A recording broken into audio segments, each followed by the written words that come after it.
L'Ukraine a proposé une trêve énergétique à Moscou. La Russie, elle, a balayé toute idée de cesser le feu. Pendant ce temps, Zelensky parcourt les pays du Golfe en se présentant comme la solution miracle aux drones iraniens.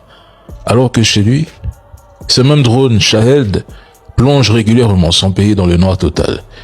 Si même des installations militaires américaines dans les pays du Golfe n'ont pas réussi à neutraliser les menaces iraniennes, c'est Zelensky qui viendrait garantir la sécurité des autres? Et puis une question simple. Pourquoi demander une pause?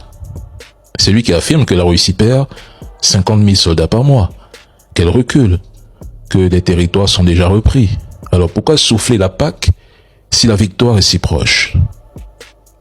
Et que se passerait-il si la Russie menait la guerre en Ukraine avec la même intensité, la même brutalité extrême qu'en Tchétchénie? La Russie a les moyens de raser l'Ukraine. Mais ce qui freine les Russes, c'est aussi le fait que Russes et Ukrainiens partagent une histoire, des racines slaves communes, des liens familiaux, linguistiques et humains profondément entremêlés. Ce sont des frères. Comme en Afrique, on pousse des pays frères séparés par des frontières artificielles tracées par les Occidentaux à s'entretuer.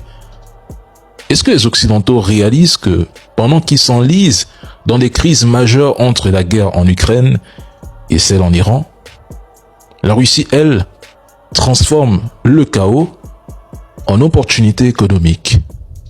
$1 milliard chaque 2 jours.